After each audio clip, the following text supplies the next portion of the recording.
Hello my dear students, good morning to all. Sir அனைவருக்கும் காலை வணக்கம். கடந்த வகுப்பில் என்ன சார் பார்த்தோம் அப்படின்னா parameter without type இல்லையா, அதாவது ஃபங்க்ஷன்ஸ் பற்றி அந்த ஃபஸ்ட்டில் சாப்டர் ஒன்றில் ஃபங்க்ஷன் பற்றி நம்ம பார்த்துட்டு இருந்தோம். சரிங்களா, ஃபங்க்ஷன்ஸ்னால் ஃபஸ்ட்டு என்ன, what is mean by function, what is the purpose of function இல்லையா, செயற்கூறு என்றால் என்ன, அதோட நோக்கம் என்றால் என்ன, அந்த வகையில் ஒரு டைப்பில் பார்த்துட்டு இருந்தோம். அதுக்கப்புறம் பார்க்கும்பொழுது இப்போ நம்ம பார்க்கக்கூடிய பகுதி, அதாவது function parameter with type, parameter with type அப்படிங்கிற டாப்பிக்கில் பார்க்குறோம். லாஸ்ட்டில் வந்து பேராமீட்டர் வித்தவுட் டைப்பில் பார்த்தோம் இல்லையா. பேராமீட்டர் வித்தவுட் டைப்பு தரவு வகை இல்லாத அளவுருக்கள் தமிழில் சொன்னால், இங்கிலீஷில் பேராமீட்டர் வித்தவுட் டைப். இன்றைக்கி பார்க்கக்கூடிய டைப்பானது பேராமீட்டர் வித்து டைப், தரவு வகையுடன் கூடிய அளவுரு, தரவு வகையுடன்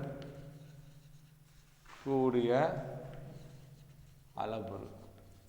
சார் தரவுனா என்ன, அளவுருக்கள்னா ஏற்கனவே சொல்லிக்கிறோம், ஒரு செயற்குள்ள மதிப்பில் அனுப்புவதற்காக பயன்படுத்தக்கூடியதான். சரியா, அப்போ மதிப்பில் இருக்கக்கூடிய அந்த அளவு, அதுக்கு பேர் அளவுருக்கள்னு சொல்லுவோம்.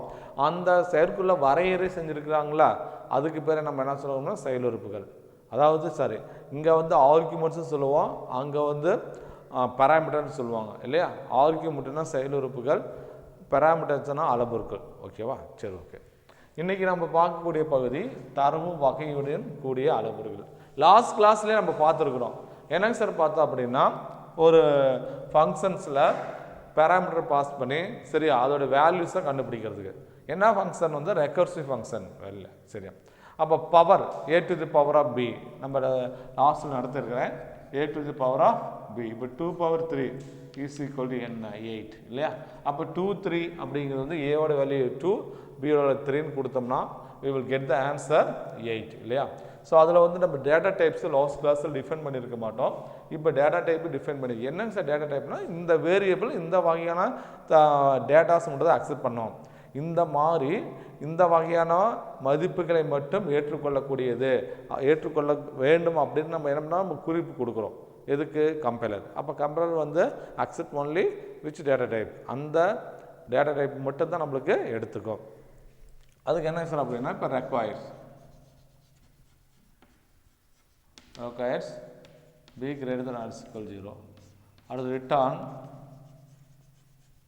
return a to the power of b. Okay, இப்போ ஃபங்க்ஷன் எழுதுகிறோம். let recursion power of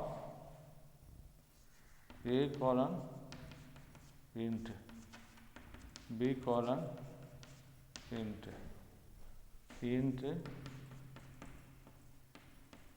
colon. next இதில் if b is equal to 0 then 1, else இருந்துச்சுன்னா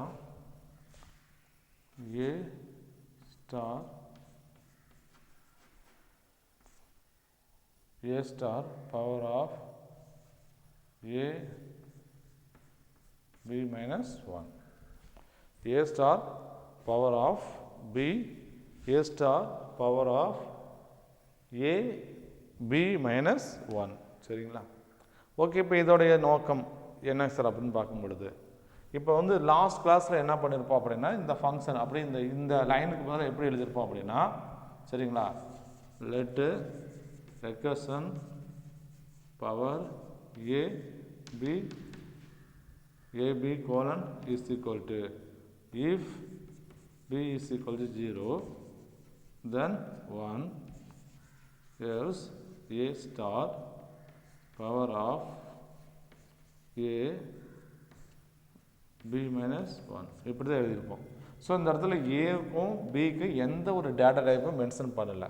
பட் என்ன பண்ணுவோம், A colon B colon, A colon is equal to B colon is equal to நம்ம என்ன பண்ணுவோம், we have mentioned the data type. சொல்கிறது இப்படி தான். அப்போ இந்த எப்பவுமே ஒரு பேராமீட்டர்ஸை எதுக்குள்ளேயும் சார் கொடுக்கணும் அப்படின்னா ப்ராக்கெட்ஸ்குள்ளே தான் கொடுக்கணும். சரியா?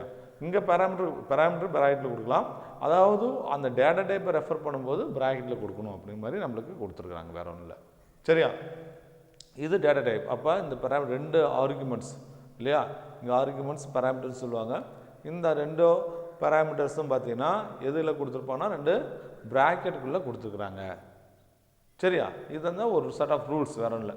அதுக்கப்புறம் இந்த பி ஆனது இன்டிஜர் டேட்டா டைப், இந்த பி ஆனது இந்த ஏ ஆனது இன்டிஜர் டேட்டா டைப் அப்படின்னு நம்மளுக்கு கொடுக்கப்பட்டிருக்குது. அதாவது நம்ம ஒரு ஃபங்க்ஷனுக்குள்ள arguments is nothing one of the variable, it is act as argument.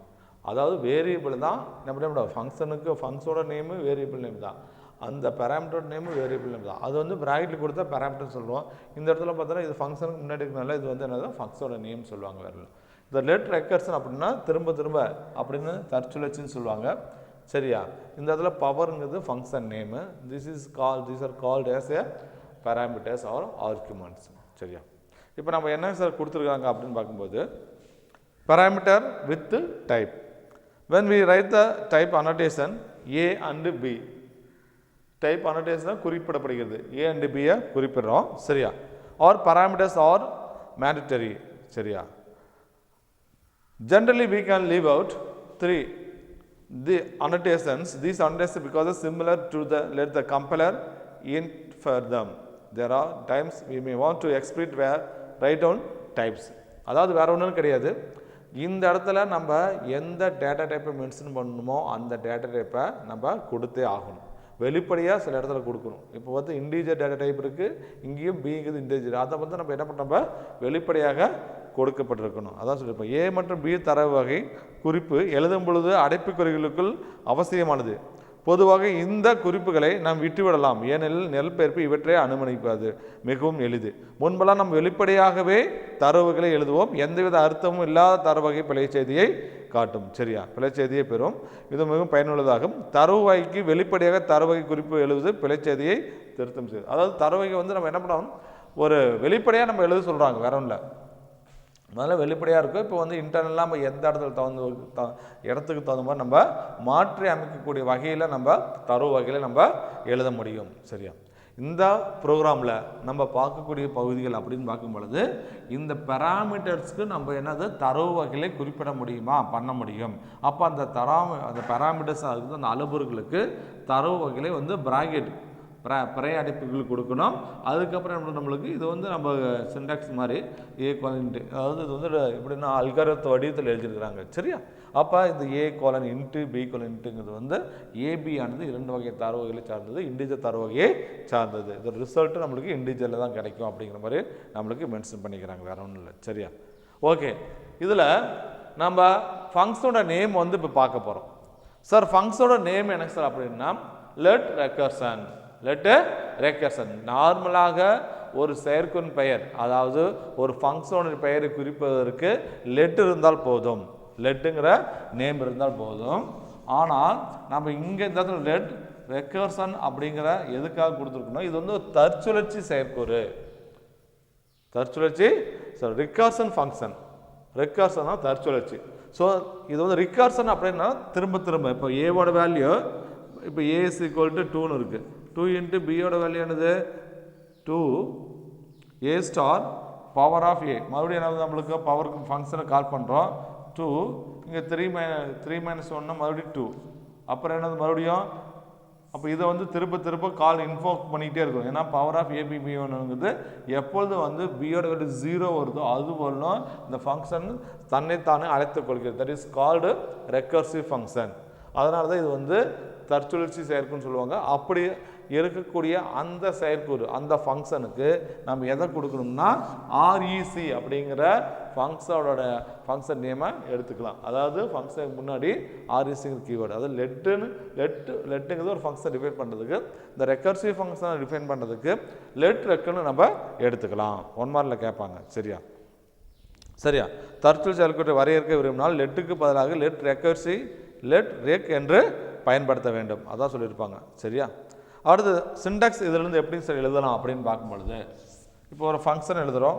So அந்த ஃபங்க்ஷனுக்கு சின்டாக்ஸ் அப்படின்னு எழுதலாம்னா லெட்டு ரெக்கு ஃபங்க்ஷன் நேம். சரியா ஃபங்க்ஷன் நேமு, அடுத்து A1 A2 dot AN F1 A1 A2 dot AN colon is equal to K.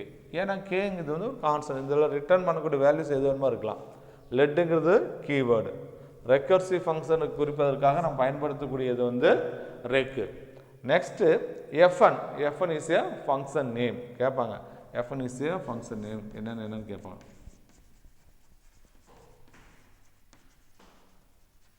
So A1 is வந்து arguments, இதெல்லாம் arguments.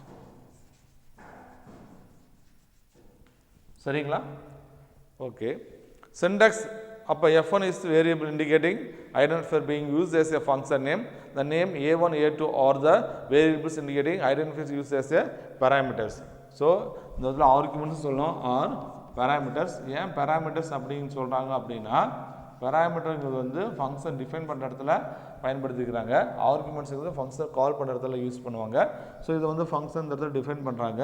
So அதனால தான் வந்து பேராமீட்டர் நம்ம சொல்லணும். சரியா வேறு ஒன்றும் இல்லை. அப்போ இதுவும் ஒரு ஐடென்டிஃபையர்ஸ் தான், இதுவும் ஐடென்டிஃபையர்ஸ் தான் மாறிகள், இதுவும் மாறிகள் தான், இதுவும் மாறிகள். இந்த மாறிகள் எதை குறிப்பிடுகிறது அப்படின்னு பார்க்கும்போது செயற்கூறின் பெயரை குறிப்பிடுகிறது. இந்த வகையான மாறிகள் எதை குறிப்பிடுகிறதுனா அந்த பேராமீட்டர் அளபொருட்களை குறிப்பிடுகிறது. சொல்றது புரிதுங்களா? இங்கே அளபொருட்கள் பேராமீட்டர்ஸ், இது வந்து என்ன பண்ணா செயற்கூறின் பெயரிலே குறிப்பிடுகிறது. கேட்பாங்க 1 மார்க்கில் write the syntax of functions அப்படின்னு கேட்டாங்கன்னா, ரெக்கர்சிவ் ஃபங்க்ஷன் ஆஃப் சின்டாக்ஸ்னு கேட்டால் let recursive rec F1 function name A1 A1 A2 dot AN. ஏன்னா கம்மா தேவையில்லை, நம்ம இங்கே இடத்துல கம்மாலாம் எதுவும் கொடுக்கவே இல்லை. ஸோ A1 சரிங்களா, A1 A2 இது மாதிரி ஸ்பேஸ் வந்துகிட்டே இருக்கலாம். ஸோ டாட் நிறைய ஃபங்க்ஷன்ஸ் இருக்கலாம். AN colon is equal to, ஏன்னா லாஸ்ட்டாக இருக்கும்போது இந்த இடத்துல ஒவ்வொரு இடத்துல நம்ம கோலன் இஸ் ஈக்குவல் டுங்கிறது மென்ஷன் பண்ணிக்கிறோம். அதனால தான் வந்து கோலன் இஸ் ஈக்குவல் டு கேஸோ கான்ஸ்டன்ட் ஏதோ ஒரு வேல்யூஸ் இந்த இடத்துல நம்ம ரிட்டர்ன் பண்ண போகிறாங்க அப்படின்னு அர்த்தம். சரியா இங்கே Fn என்பது ஒரு மாறியாகும், இது செயற்கூறின் பெயரை குறிக்கும். அதே மாதிரி A1 முதல் AN வரை உள்ள மாறிகள் அளவுருக்களை குறிக்கும். இது வந்து அளவுருக்கள், A1லேருந்து A1 சொல்லி அளவுருக்கள்னு சொல்லுவாங்க, அல்லது வந்து என்ன சொல்லுவாங்க பேராமீட்டர்னு சொல்லுவாங்க. சரியா அடுத்தது Fn என்பது தற்சொலிச்சு செயற்கூறினால் ரெக் என்ற சிறப்பு சொல்லு தேவையில்லைன்னா அதை விட்டுலாம். இது வந்து ஒரு ரெக்கர்சிவ் ஃபங்க்ஷனால ரெக்குன்னு கொடுத்துருக்குறோம். இது ஒரு சாதாரண செயற்கூறு சாதாரண ஃபங்க்ஷனாக இருந்ததுன்னா அப்போ என்ன விட்டுலாம்னா ரெக்குங்கிற அந்த கீவேர்டை விட்டுலாம். ரெக்கர்சிவ் ஃபங்க்ஷனை குறிப்பிடுவதாக இருந்தால், ரெக்கர்சிவ் செயற்கூறை குறிப்பிடுவதாக இருந்தால் we may use rec keyword, the keyword rec. Otherwise we will leave out the keyword rec. If it is a normal function we leave the rec keyword.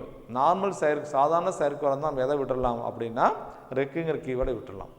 So இதிலிருந்து we may define what is recursive function define which all itself function define which call itself is called recursive function definition which call itself is called recursive function. அதாவது தன்னைத்தானே அழைத்து கொள்ளும் செயற்கூறு வரையறுக்கு தற்சொலிச்சி செயற்கூறு என்று பெயர். தன்னைத்தானே அழைத்து கொள்ளும் செயற்கூறு வரையறைக்கு தமிழில் தன்னைத்தானே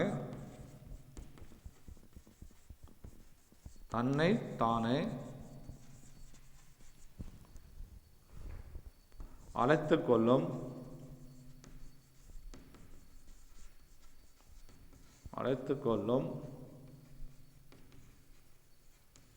செயற்கூறு வரையறைக்கு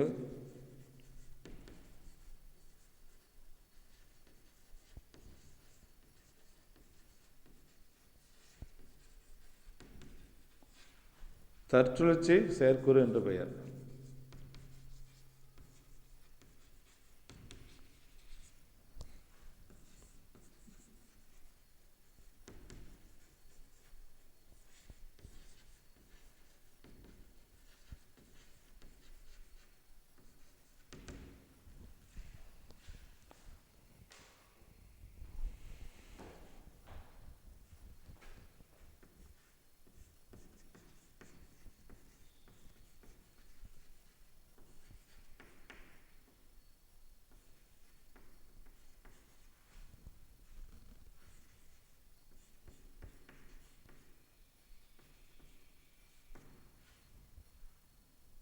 Function which call itself function definition.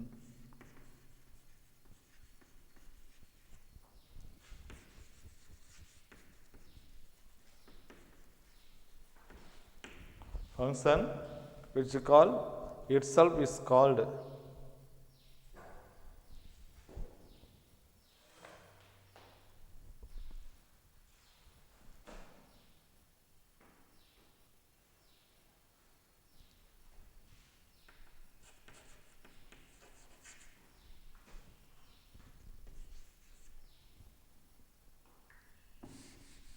function which call itself is called recursive function.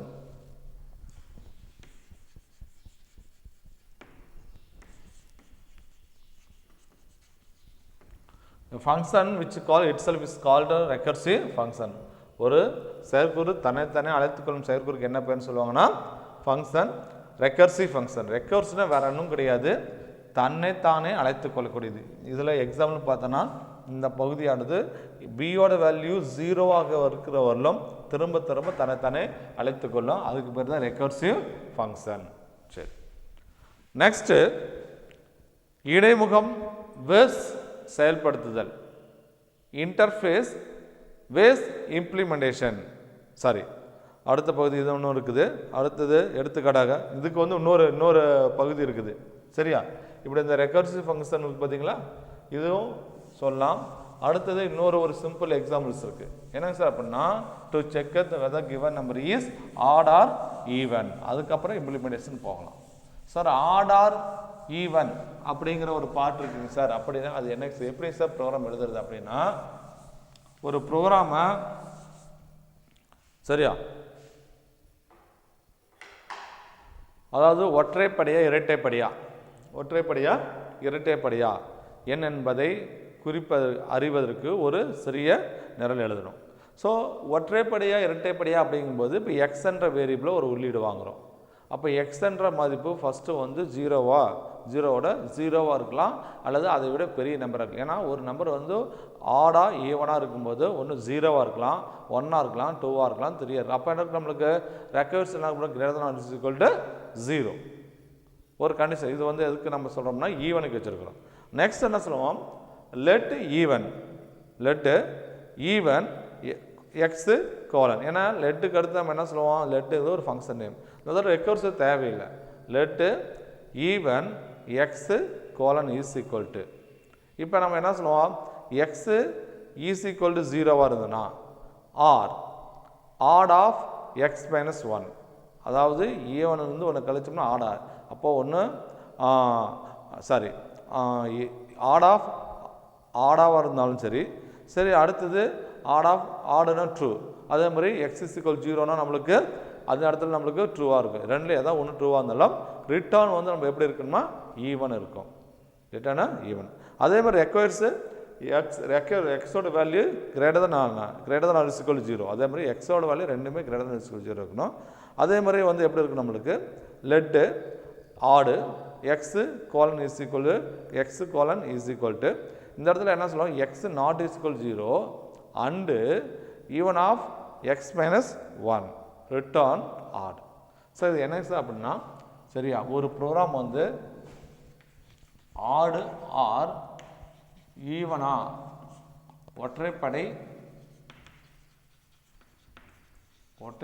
எண் அல்லது இரட்டைப்படை எண் என்ன கொடுத்துருக்கு நம்மளுக்கு, ஒற்றைப்படை எண் சரியா, ஒரு எண் வந்து ஒற்றைப்படை எண்ணா அல்லது இரட்டைப்படை எண்ணா கொடுத்துருக்கோம். இரட்டைப்படை எண்ணா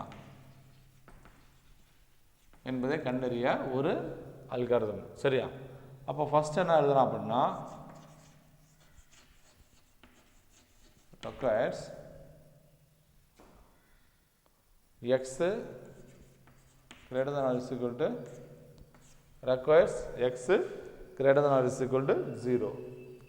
Next என்ன சொல்றோம்? let even x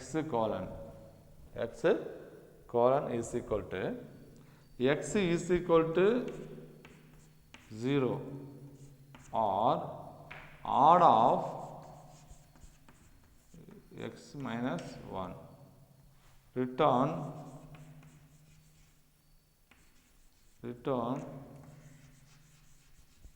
even.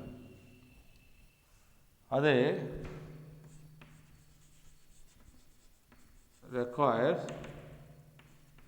x greater than or equal to 0. Let odd x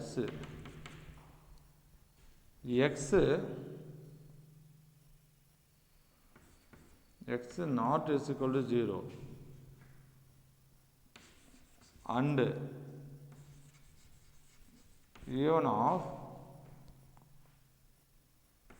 x minus 1. Return odd. Return odd.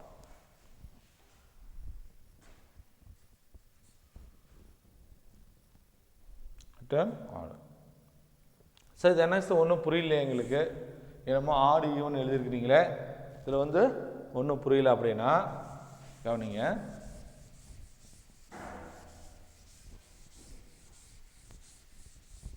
அதாவது ஒரு நம்பர்ஸ் கொடுக்குறோம்,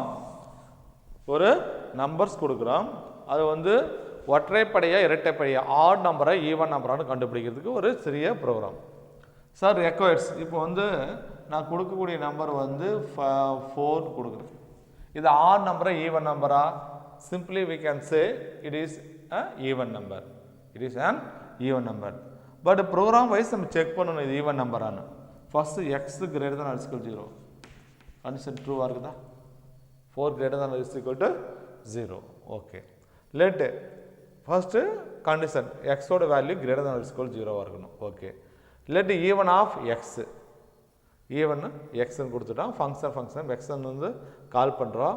x அடுத்து என்ன பண்ணுறோம்? x is equal to 0வா இருக்குதா? x வந்து 0வா? கிடையாது. அப்போ x is equal to 0வா ட்ரூவாக இருந்ததுன்னா 1 வரும், ஃபால்ஸாக இருந்தால் 0ன்னு வரும். Or even odd of 4 minus 1. So 4 minus 1 அப்படிங்கிறது என்னது? Odd of 3. So odd of 3ங்கிறது என்னது? ட்ரூவா? ஆட் ஆஃப் 3நாவே இது ஆட் ஆஃப் 3னா ஒரு ஃபங்க்ஷன். அப்போ ஆட் ஆஃப் 3னா கன்சிடர் ட்ரூவா ஃபால்ஸா? கன்சிடர் ட்ரூவாக இருந்தால் 1 ரிட்டர்ன் ஆகும், ஃபால்ஸாக இருந்தால் என்ன நம்மளுக்கு 0 ரிட்டர்ன் ஆகும். அதாவது இந்த கூற்று சரியாக இருந்தால் 1 என்ற விடையை தரும், இந்த கூற்று தவறாக இருந்தால் 0 என்ற விடையை தரும். அப்போ ஆட் ஆஃப் 3னா இது வந்து ஆடுங்கிற ஃபங்க்ஷன் செக் பண்ணுறோம், to check the given values odd or not. ஆடா இல்லையா? ஈவனை பற்றி பார்க்காது, ஆடா கண்டிப்பாக ஆடு தான். ஆட் ஆஃப் 3ங்கிறது ஆடு தானே. அப்போ என்ன ரிட்டர்ன் ஆகும்? 1. அப்போ 0 ஆர் 1. அப்போ 0 ஆர் 1 என்ன கிடைக்கும் நம்மளுக்கு? 1. அப்போ 0 ஆர் 1 1ஆக இருந்ததுன்னா ரிட்டர்ன் ஈவன். அப்போ நம்மளுக்கு என்ன அவுட்புட் கிடைக்கும்? நம்மளுக்கு ஈவனுங்கிற அவுட்புட் கிடைக்கும். ஈவனுங்கிற அவுட்புட் நம்ம கொடுக்கக்கூடிய வேல்யூவை 2 நிபந்தனைகளை வச்சுருக்குறான். என்னங்க சார்? ஒன்று 0வா இருக்குது தான். ஓகே, இப்போ நம்ம 0ன்னு கொடுத்துட்டோம்னா என்ன நம்மளுக்கு 0 - 1 நெகட்டிவ்ல வந்துடும், அதை நம்மளால செக் பண்ண முடியாது. அப்போ 0 வந்தாவே அது ஈவன் தான்.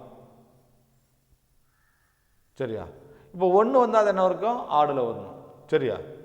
அப்போ என்ன இருக்கு நம்மளுக்கு இந்த இடத்துல? இப்போ நம்ம 4ன்னு கொடுத்துருக்குறோம், 4 - 1 3, ஆட் ஆஃப் 3ன்னு கொடுத்துருக்குறோம். அப்போ ஆட் ஆஃப் 3ங்கும்போது நம்மளுக்கு அது கரெக்டானது தான். நம்ம டைரெக்டாக ஃபங்க்ஷன் யூஸ் பண்ணலாம், நம்ம சுற்றி கொண்டு போகிறோம், வேறு ஒன்றும் இல்லை. 4 - 1 3. அப்போ 3ல் அல்லது 0வாக இருக்கலாம் அல்லது 3l இருக்கலாம். ஏதாவது ஒன்று இருந்தாவே கண்டிஷன் சாட்டிஸ்ஃபை. இது ஆர் வந்து எழுதுனா if any one is true the output is true. 0 or 1. அப்போ what is output? 1. If any one is true output is 1. அப்போ 0 1 வரும்போது அவுட்புட்டு 1 வந்துடும். அதனால் நம்ம எனக்கு ரிட்டர்ன் ஈவன் வந்துடும். இன்கேஸ் இப்போ வந்து நான் வந்து 9 கொடுக்குறேன், எக்ஸோட வேல்யூ என்ன கொடுக்குறேன்? 9. அப்போ x greater than or is equal to 0. ட்ரூவா ஃபால்ஸா? ட்ரூ. எக்ஸோட வேல்யூ வந்து greater than or is equal to 0.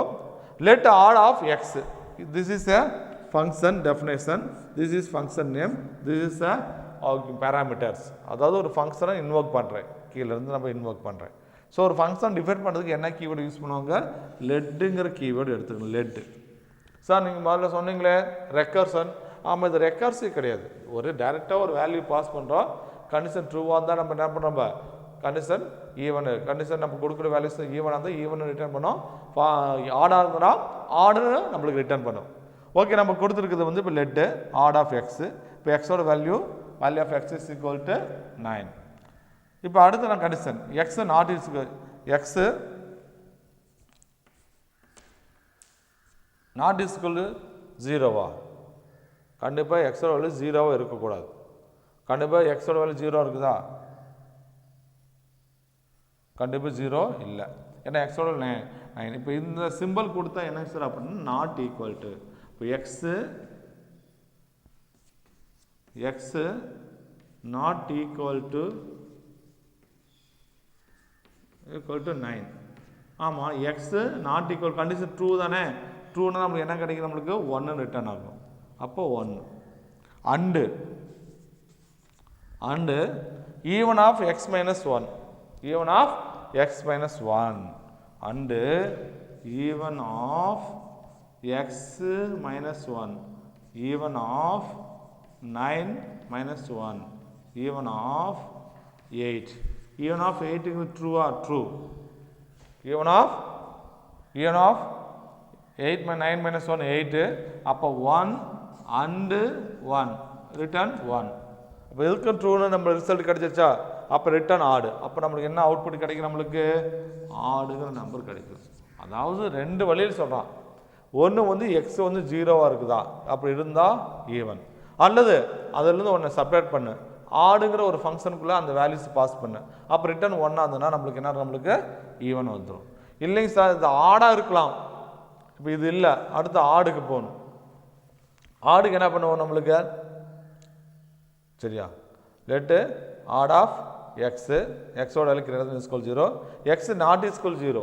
X ஆடுன்னு வரும்பொழுது அது கண்டிப்பாக நாட், ஏன்னா 0 வந்தால் அது ஈவனுக்கு போயிடும். நாட் = 0 வரும்போது கண்டிப்பாக இந்த value should be as numbers. சரியா? the value of x should be நம்பர்ஸில் இருக்கணும். அதாவது 0 நம்பர்ஸ் தான். அதாவது நம்பர்ஸ் வந்து எப்படி இருக்கணும்ல, ஏதோ 1 2 3 இது மாதிரி ஏதாவது ஒன்று இருக்குது, எண்ணிக்கையில் இருக்கணும். அது 0வில் இருக்கக்கூடாது. அப்படி 0வாக இருந்துச்சுன்னா அது ஈவனுக்கு போயிரு. அப்போ not equal to 0 and even of x minus 1. Even of x minus 1 போது இப்போ 9 கொடுத்தா 9 - 1. அப்போ இது ட்ரூ, இதுவும் ட்ரூ, ரெண்டுமே ட்ரூ வந்தால் ரிட்டர்ன் ஆட். அப்போ எதை நம்ம ரிட்டர்ன் பண்ண? நம்மளுக்கு ஆடை ரிட்டர்ன் பண்ணோம். இது கொஞ்சம் காம்ப்ளிகேட்டடாக தான் இருக்கும், வேறு ஒன்றும் கிடையாது. கொஞ்சம் புரிஞ்சுக்கிட்டீங்கன்னா நம்மளுக்கு ஈஸியாக இருக்கும். இதை வந்து ஆர்டர் ஈவனுக்கு. அப்போ இதிலிருந்து நம்ம என்ன சொல்லுவோம்? ஃபங்க்ஷன்ஸ் எப்படி சார் சொல்லலாம் அப்படின்னா எக்ஸு ஒய், x1 x2 அடுத்தது y, x y. அதாவது எக்ஸுங்கிறது ஒரு ஃபங்க்ஷன், ஒயோட ரிசல்ட்டு. ஸோ இதில் வந்து 2 ஆர்குமெண்ட்ஸ் யூஸ் பண்ண x1 x2. சரியா? அடுத்தது x1 dot xn y. So இதில் என்ன பண்ண? எக்ஸ் மற்றும் ஒய் மாறியின் செயற்குறு வகைகளை குறிக்கும். எக்ஸ்டென்ஸ் ஒய் என்ற செயற்குறு வகையானது ஏ வகையின் உள்ளீட்டை பெற்று ஒய் வகையின் வெளியீட்டை திருப்பி அனுப்பும். இது வந்து எக்ஸ் ஒயில் உள்ளீடு வாங்குது, வெளியீடு கொடுக்குது. ஸோ நம்ம தமிழ் இங்கிலீஷ் என்ன கொடுத்துட்டோம்? X and y are the variable. X and y are the variable indicating types.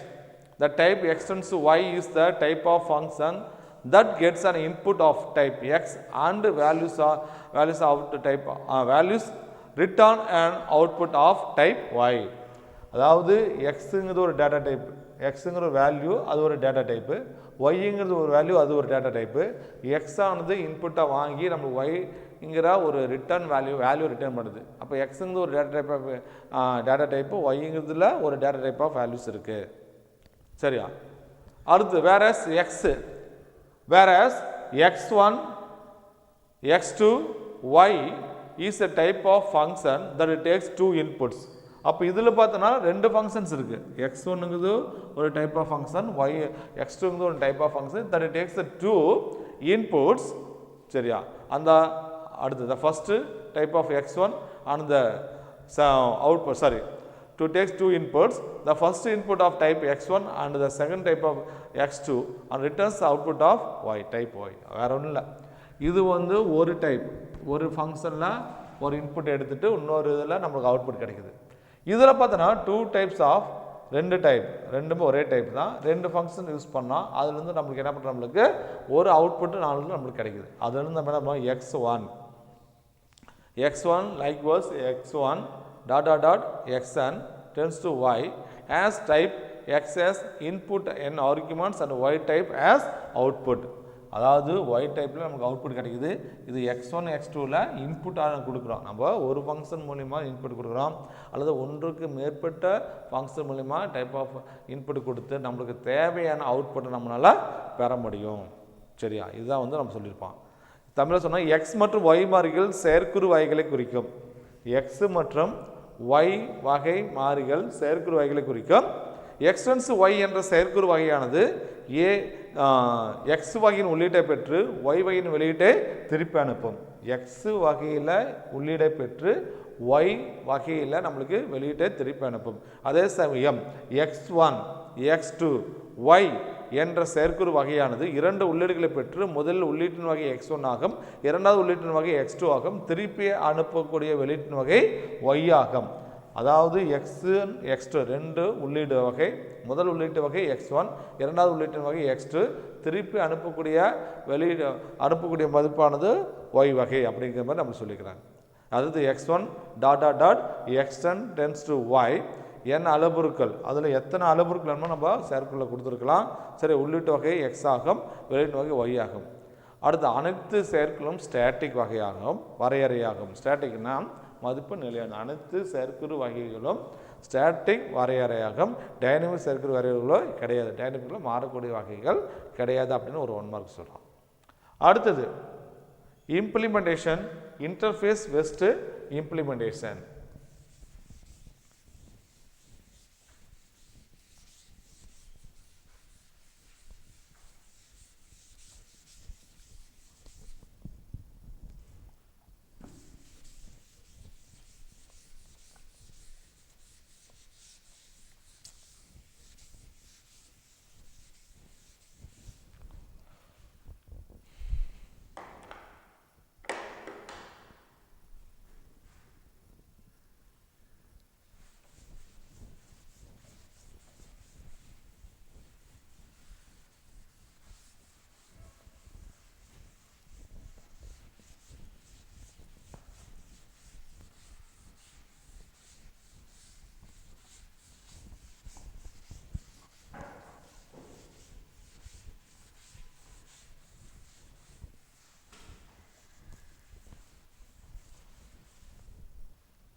Interface vs implementation, இடைமுகம் வெஸ் செயல்படுத்துதல். ஸோ இது என்ன சார் அப்படின்னா, இது வந்து ஒரு அருமையான சின்ன கான்செப்ட் தான். இது கொஞ்சம் கவனிச்சிங்கன்னா உங்களுக்கு புரியும். சரியா? இதுவும் வந்து ஒரு கொஞ்சம் கொண்டுட்டு போயிட்டு கொஞ்சம் எக்ஸ்பிளைன் பண்ணியிருப்பாங்க. சரியா? Okay sir. என்ன sir? an interface is a set of action. Interface.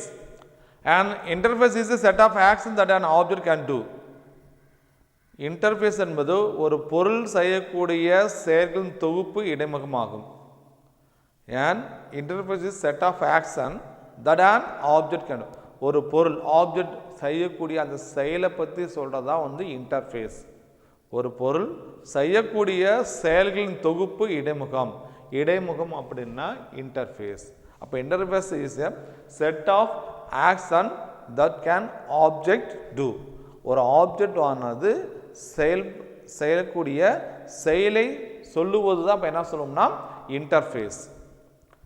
when for example when you press a light switch, for an example when you press a light switch a light goes on. இப்போ நம்ம சுவிட்ச் on பண்ணுறோம்.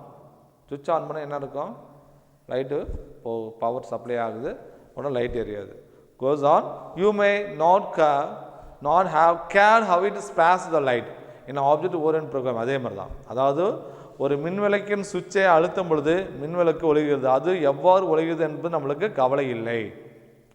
அதாவது இன்டர்ஃபேஸ்னால் ஒரு object என்ன பண்ணுங்கிறது அந்த செயலை பற்றி சொல்கிறதான். And interface is set of action that an object can do. சரியா? சுவிட்சை ஆன் பண்ணால் சரியா இன்டர்ஃபேஸ். அப்போ அந்த ஆப்ஜெக்ட் தான்ங்கிறது யார்? சுவிட்சு. அது என்ன ஆன் பண்ணால் லைட் எரியுது. லைட்டு எரிய வைக்கணுங்கிறது அது இன்டர்ஃபேஸோட வேலை.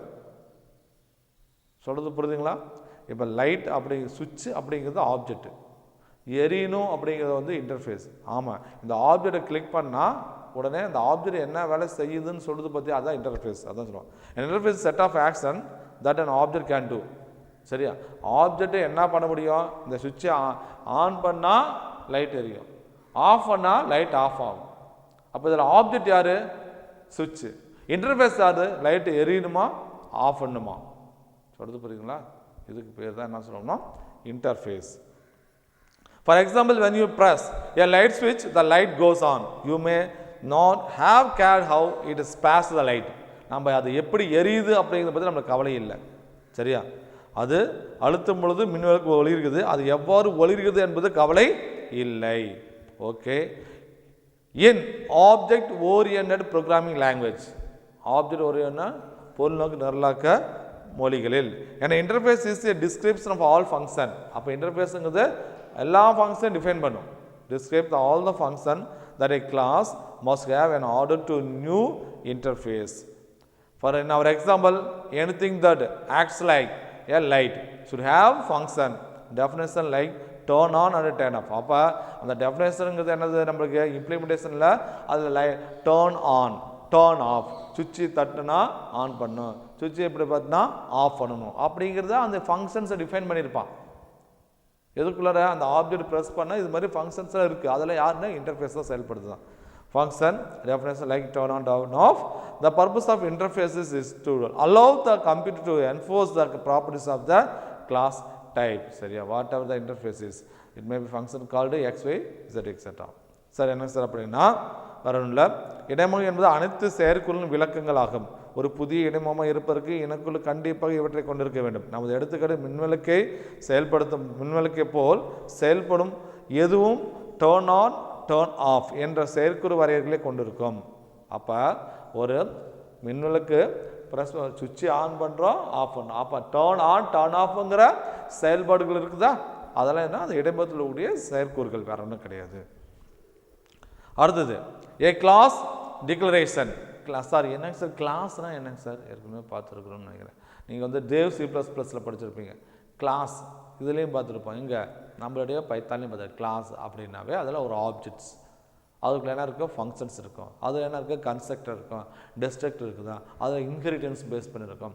ஒரு கிளாஸில் இன்னொரு கிளாஸில் இன்ஹெரிட் பண்ணுறது அது வந்து இன்ஹெரிட்டன்ஸ், அந்த மாதிரி படிச்சிருப்போம். ஏன்னா தேவ் C++, டர்போ C++ல் தெளிவாக, ஏன்னா இது ரெண்டுமே டர்போ C++ல் முக்கியமான கான்செப்டே ஊப்ஸ் கான்செப்ட். ஸோ ஊப்ஸ் என்ன? ஆப்ஜெக்ட் ஓரியன்டட் ப்ரோக்ராமிங் லாங்குவேஜ், பொருள்நோக்கு நிரலாக்க மொழிகள். பொருளாக நில்லாக்க மொழிகள்னு சொல்லுவாங்க.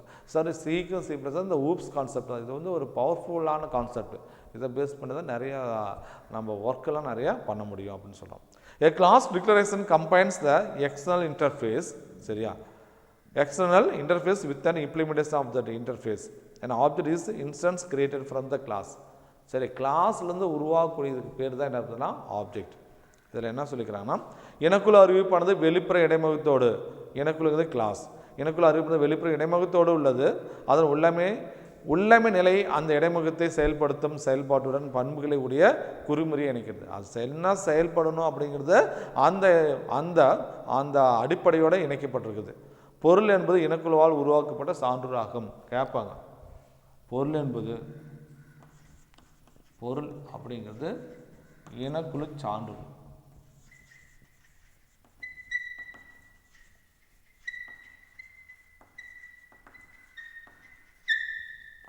ஆப்ஜெக்ட்னா class instance.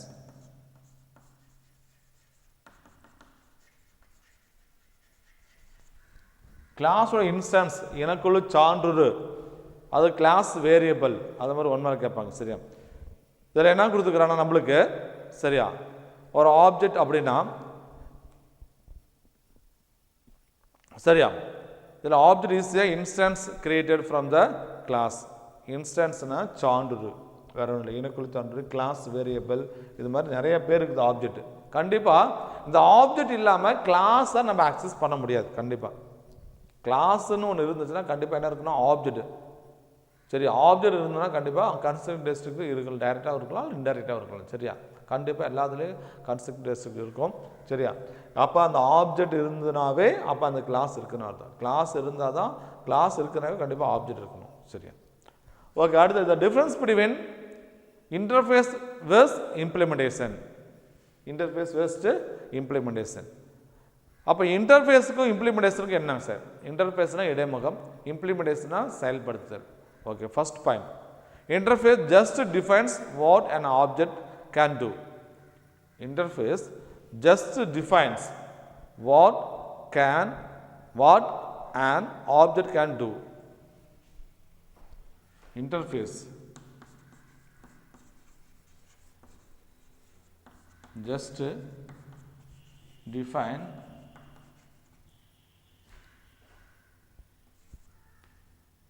what can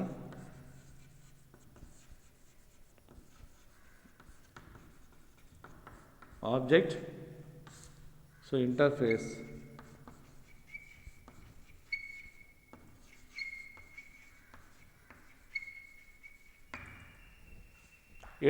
just defines what can object can do. Object can do ன்னு கொடுத்துக்கிறாங்க. சரியா, அடுத்தது but won't actually do it. But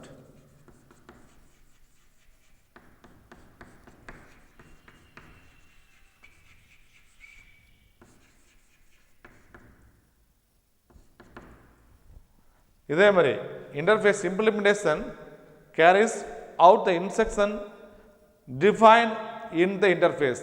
implementation carries out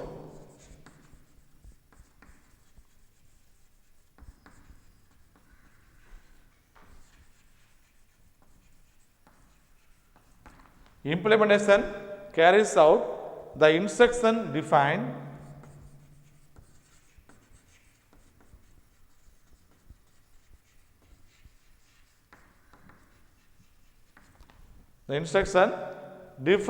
in the interface.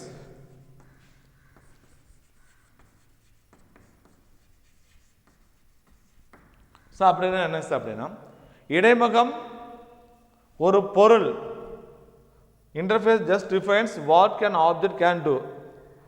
அதாவது இன்டர்ஃபேஸ்ங்கிறது ஒரு பொருள்னால என்ன செய்ய முடியும் அதான் சொல்லியிருப்பான். ஒரு பொருள் செய்யும் நடவடிக்கை வரைக்கும் இருக்கிறது, ஆனால் அவற்றை உண்மையில் செய்யக்கூடியது இல்லை.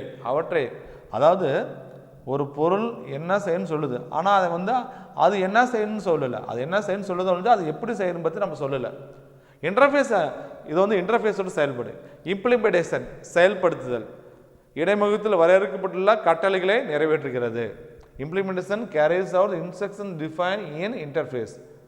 அதாவது இம்ப்ளிமெண்டேஷனா அதில் என்ன கொடுக்கப்பட்டிருக்குதோ அந்த கட்டளைகளை நிறைவேற்றுவது தான் இம்ப்ளிமெண்டேஷன், செயல்படுத்துதல். 2 மார்க்கில் கேட்பாங்க. செயல்படுத்துதல் இது வந்து implementation.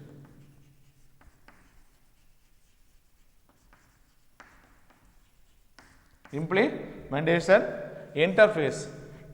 Interface just defines what can object can do. Object என்ன செய்ய முடியும் அதை பற்றி சொல்லுது. But won't actually do it. அதை வந்து டைரெக்டாக செய்யலை. ஆப்ஜெக்ட் என்ன செய்யணும் மட்டும் சொல்லுது இன்டர்ஃபேஸ், அது டைரெக்டாக இதை செய்யலை.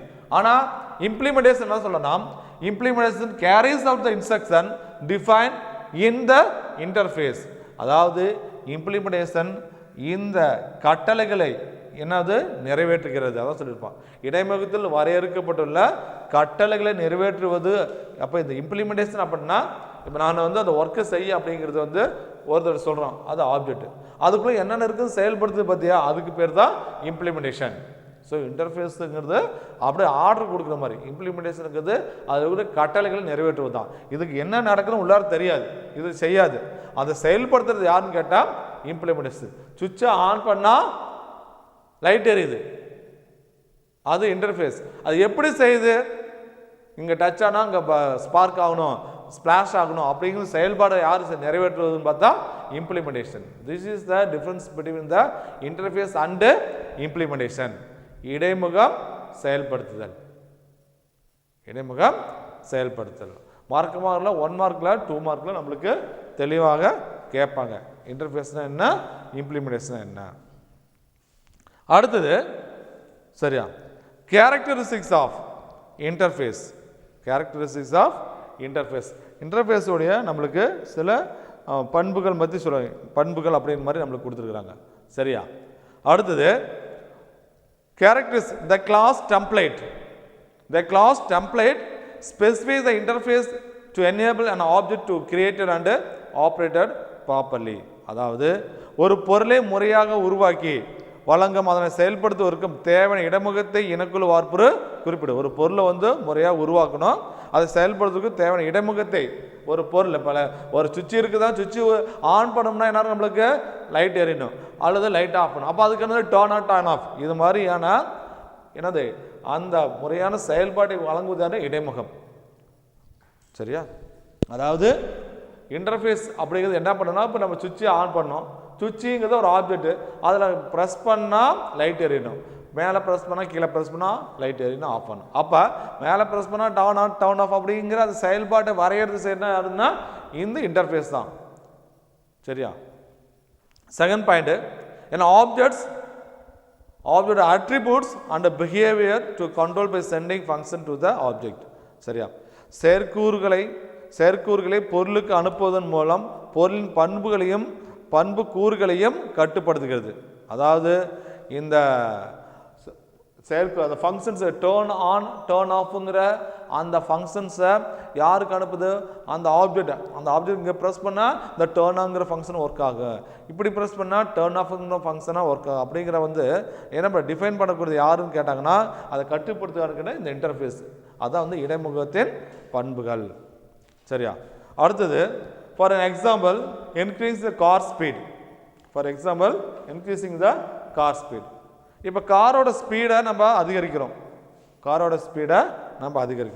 ஸோ காரோட ஸ்பீடு எப்படி சார் இருக்குது அப்படின்னா, இப்போ வந்து நம்ம ட்ரைவ் பண்ணிட்டு போகிறோம், இன்ஜின் இருக்குது, இன்ஜின்லேருந்து என்ன நம்மளுக்கு இன்ஜினில் ஸ்பீடு இருக்கும். ஸோ நம்மளுக்கு ரெக்வயர்ட் ஸ்பீடு கெட் ஸ்பீட் பண்ணுறோம், அந்த ஸ்பீடை ரீச் ஆச்சுன்னா ரீச் ஆகிறது நம்ம ஆக்சிலேட்டரை ப்ரெஸ் பண்ணிகிட்டே இருக்கிறோம். அப்போ ஆக்சிலேட்டர் ப்ரெஸ் பண்ணும்போது தேவையான ஃபியூல் தேவைப்படும். ஏன்னா நார்மலான ஒரு ஸ்பீடு இருக்கும்போது இப்போ 50லாம் பார்த்தீங்கன்னா அதிக ஃபியூல் தேவைப்படாது. இப்போ இன்ஜின் இருக்குது, கெட் ஸ்பீடு இருக்குது, இப்போ ரெக்வயர்ட் ஸ்பீடு தேவைப்படும் போது எப்போ இருக்கும், நோவாதுன்னா ஃபியூல் எடுத்துக்கிட்டே இருக்கும், புல் ஃபியூல். எஸ்ஆர் இருந்தால் நம்மளுக்கு ரிட்டர்ன்ஸ் கிடச்சிரும். அப்போ இன்ஜின்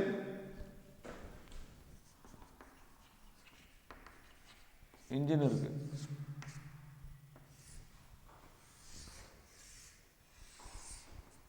ஸோ இன்ஜின் இருக்கு, கெட் ஸ்பீடு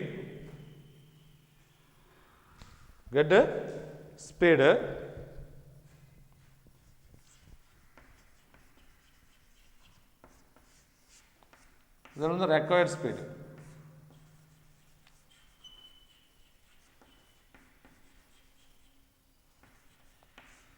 நோவா இருந்தனா ஃபுல் ஃபியூல், எஸ்ஸாக இருந்தனா ரிட்டர்ன். இது புரியுதுங்களா?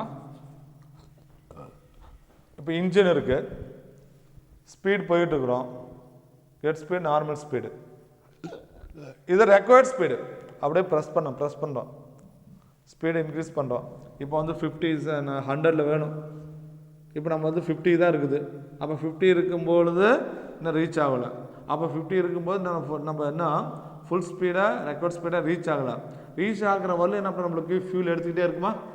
எப்போ 100 ரீச் ஆகுதோ எஸ் ஆகுதோ அப்போ நம்மளுக்கு ஸ்பீட் ரிட்டர்ன் ஆகிட்டு வண்டி கரெக்டாக அந்த ஆக்சிலேட்டர் போயிட்டுருக்கும். இப்போ கார் ட்ரைவ் பண்ணுறோம், ஆக்சிலேட்டரில் வந்து ப்ரெஸ் பண்ணுறோம், ஒரு 50 km ஸ்பீடில் போயிட்டு இருக்கேன், எனக்கு 100 km போன அந்த டைமில் போகணும். அப்போ நீங்கள் ப்ரெஸ் பண்ண ஃபியூல் வரணும். வந்தால் தான் நம்ம என்ன பண்ண நம்மளுக்கு ஃபியூல் வரலன்னு வச்சுக்க. இன்னும் ரீச் பண்ணல, நான் ரெக்வயர்ட் ஸ்பீட் ரீச் பண்ணல, நோன்னு வரும்போது ஃபியூல் அதிகமாக வந்துகிட்டே இருக்கும். ஃபியூல் அதிகமாக வந்து எப்போ கரெக்டாக நான் ரெக்வயர்ட் ஸ்பீடு ரீச் ஆகுதோ அப்போ என்ன பண்ண நம்மளுக்கு வண்டி ரிட்டர்ன் ஆகிடும். ரிட்டர்ன் ஆகுது அந்த ஸ்பீடோட அந்த நம்ம என்ன ப்ரெஸ் பண்ணுற ஸ்பீடு கிடச்சிடும். எப்போ எஸ் ஆகும்? ஸ்பீடு கிடைக்கும் போது. கிடைக்காத வரல என்ன பண்ண இருக்கும்? ஃபுல் ஃபியூல் என்ன பண்ண நம்ம அதிகமாக இருக்கும். ஏன்னா நார்மலாக போகிற ஸ்பீடுக்கும் ஹை ஸ்பீடுக்கும் போகும்பொழுது உனக்கு என்ன நம்மளுக்கு ஃபியூல் ஆனது அதிகமாக எடுத்துக்கும். சரியா? இதை நம்மளுக்கு இங்கே சொல்லியிருப்போம். என்ன சொல்லிக்கிறோம் அப்படின்னா, the person who drives the car does not care about the internal working. To increase the speed of the car, just presses the accelerator to get the desired behavior. Here the accelerator is the interface between the driver and engine. Accelerator என்ன இருக்கா? நம்மளுக்கும் என்ஜினுக்கும் இருக்கும், அதான் interface. என்ன நடக்குதுன்னு தெரியாது, but oscillator press பண்ணால் car ஓடிட்டு இருக்கும். சரியா? கார் ஓட்டுன அப்புறம் அந்த காரின் உட்புற செயல்பாடு பற்றி அறிந்திருக்க தேவையில்லை. இப்போ நம்ம கார் ஓடிட்டு இருக்கிறோம், ஆக்சிலேட்டர் ப்ரெஸ்னா கார் வந்து எப்படி ஓடுன்னு நம்மளுக்கு தெரிஞ்சுக்கிற அவசியம் கிடையாது. சரியா? காரின் வேகத்தை அதிகப்படுத்த அவர் காரின் துரிதப்படுத்தி, ஆக்சிலேட்டர்னா என்ன தமிழில் துரிதப்படுத்தி அழுத்தி விரும்பி பண்பை பெறுவார். இங்கு துரிதப்படுத்தி என்பது கார் ஓட்டுநருக்கும் இயந்திரத்துக்கும் இடையே என இடைமுகமாகும். இதில் அழைக்கும் செயற்கை இவ்வாறு இருக்க வேண்டும் என்பது ஒரு இடைமுகமாகும். சரியா? இதுதான் கொடுத்துருப்பான். Let us say an example of consider the following implementation of a function that finds a minimum of adds 3 arguments. அதாவது காரின் வந்து நம்ம எப்படி இருக்கணுங்கிறது நம்மளுக்கு தெரிய தேவையில்லை. சரியா? காரின் இயந்திரம் அனைத்து வேலைகளையும் செய்கிறது, எரிபொருள், காற்று அழுத்தம் இதெல்லாம் வந்து காருக்குள்ள நடக்கிறது. இதை வந்து நம்மளுக்கு தெரிஞ்சுக்கிற அவசியம் கிடையாது. சரியா? இப்போ ஒரு எளிமையான உதாரணத்தை கொண்டு காணலாம். ஒரு 3 செயல்கள் கொண்ட ஒரு மதிப்பெண்களை, குறைந்த மதிப்பெண்களை எவ்வாறு நம்ம கணக்கிடுங்கிறது நம்ம இப்போ பார்க்கலாம். சரியா? Let minimum 3 x y z. Let minimum 3 x y z.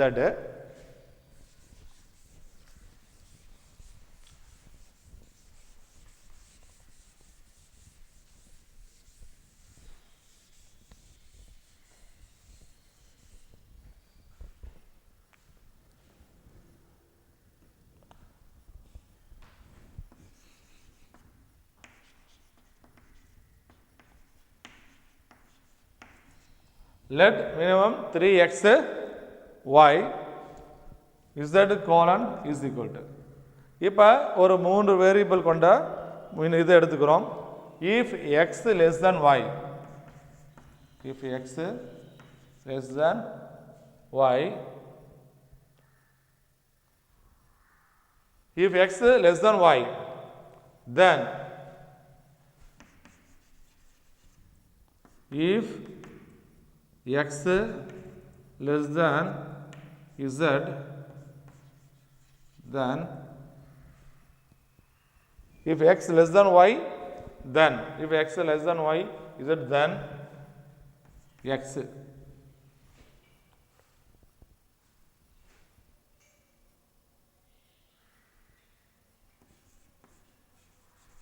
Else if y less than z, then y.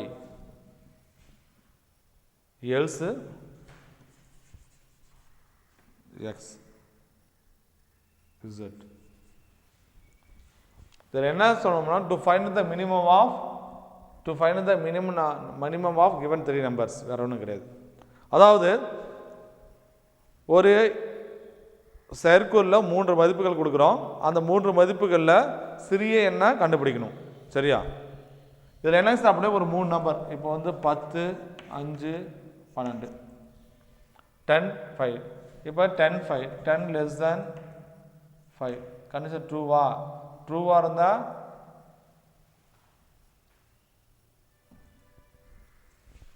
xy then x less y then first வந்து தென் கொடுத்துருக்குறான். ட்ரூவாக இருந்தால் இங்கே போ, ஃபால்ஸ் இருந்தால் எல்ஸுக்கு போயிடும். கண்டிப்பாக இப்போ வந்து இதுக்கு வந்துடுவோம் நம்ம. இப்போ வந்து எக்ஸ் ஒய்யா, இப்போ எக்ஸை வந்து ஒரு 3ன்னு கொடு. So 3 less than 5, condition 2. 3 less தேன் 12, அப்போ என்னது எக்ஸோட வேல்யூ 2, 3 பாரு. ஸோ இதோடய கம்பேர் பண்ணுறேன், இது எக்ஸு ஒய் இசட். இப்போ x less than y, 3 less than 5 சரியாக இருந்தால் 3 லெஸ் தேன் 12, இதுவும் சரியாக இருந்தால் 3. மினிமம் ஆஃப் 3 நம்பர் வந்துடுது 3. இது ஃபஸ்ட்டு கண்டிஷன் சாட்டிஸ்ஃபை பண்ணக்கூடியது. இப்போ 3க்கு பதிலாக என்ன, இப்போ வந்து 8ன்னு கொடுத்துக்கிறேன். அப்போ 3, 8 லெஸ் தேன் 5ங்கிறது ஃபால்ஸா இஃப் கண்டிஷன் ட்ரூவாக இருந்தால் இங்கே போ, ஃபால்ஸாக இருந்தால் இங்கே போகணும். ஃபால்ஸ் என்ன பண்ணும் கண்டிப்பாக, அப்போ y கிடையாது, அப்போ எக்ஸும் இசட்டும் தான். அப்போ 8 லெஸ் தேன் 12. இப்போ இது கண்டிஷன் ட்ரூவாக இருந்தால் y ஸ்மாலஸ்ட்டு, இல்லை இதுவும் பெருசாக இருந்ததுன்னா சரியா. இப்போ இது வந்து 18 கொடுத்துக்கிறேன், அப்போ யார் ஸ்மாலு 12, அப்போ 12 கொடுத்துருப்பான், வேறு ஒன்றும் கிடையாது. சரியா? இதை தான் to find the minimum of given 3 numbers, வேறு ஒன்றும் கிடையாது. இதை கொஞ்சம் பாருங்கள், புரியும், வேறு ஒன்றும் இல்லை. எக்ஸ் ஒய் இசட்டில் கொடுத்துட்டு எக்ஸு ஒய் கம்பேர் பண்ணுறோம், எக்ஸு இசட்டும் கம்பேர் பண்ணுறோம், ரெண்டுமே ஸ்மால். இந்த ரெண்டு கண்டு சேட்ஸ் பண்ணால் கண்டிப்பாக எக்ஸு, இல்லைன்னா என்ன இருக்கும் ஒய் இசட். இப்போ ஒய்யோட கம்பேர் பண்ணும்போது இசட்டோட கம்பேர் பண்ணும்போது ஒய் சின்னதாக இருந்தால் ஒய்னு வரும், இல்லைன்னா யாருக்கு கிடைக்கும் இசட்டுக்கு தான் வரும். சரியா? இது ஒரு கண்டிஷன். சரியா? நம்ம இன்னும் அடுத்த கிளாஸில் பியூர் ஃபங்க்ஷன், அடுத்தது இம்பியூர் ஃபங்க்ஷன், அதாவது பியூர் செயற்கூறு, இம்பியூர் செயற்கூறு பற்றி நம்ம பார்ப்போம். இதெல்லாம் நடத்துறதுலாம் கொஞ்சம் பாருங்கள், கொஞ்சம் காம்ப்ளிகேட்டட் தான் இருக்கும். சரியா? ஏன்னா அது வந்து இன்டர்ஃபேஸ் இம்ப்ளிமெண்டேஷன். இன்டர்ஃபேஸ்னால் என்ன, இம்ப்ளிமெண்டேஷன், இடைமுகம்னா என்ன, அடுத்து செயல்படுத்துதல்.